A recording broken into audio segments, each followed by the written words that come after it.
Peggy 18. I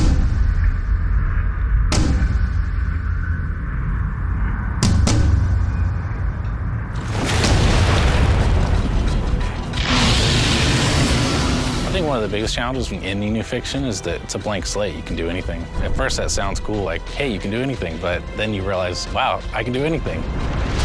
And you gotta give yourself rules, you gotta come up with something that makes sense, stuff has to be together, fiction has to not contradict itself. Suddenly you realize that that blank slate's a lot more work than it initially seems it'll be. Darksiders world was created pretty collaboratively. We all threw in ideas. You can't really pinpoint one originator of everything. As far as how the world plays, all the NPCs, all the different factions and fiction and stuff like that, that was kind of collaboratively made throughout the team.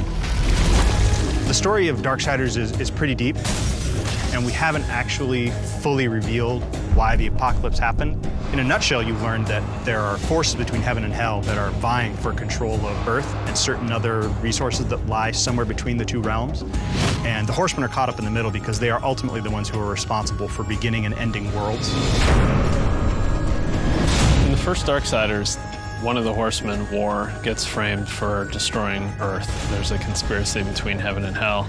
He sort of takes the blame, mankind's wiped out, and then he is stripped of his powers and imprisoned for 100 years. Then he's given a chance to come back and prove his innocence, and he's got to pretty much kill everyone involved. The first game ended in very epic fashion. It was one of the things that players really seemed like the most was that moment when War says, "No, not alone," and you see the broken seal and the comets coming in behind him.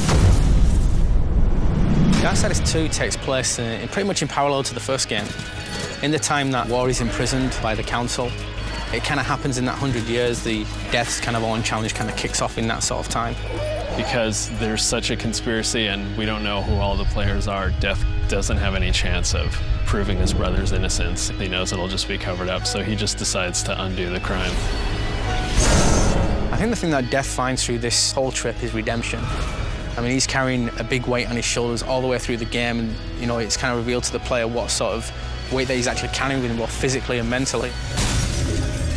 The hardest part was getting it to the point where we knew we were making something special, but once we got there, we were off to the races. We knew it was going to be good.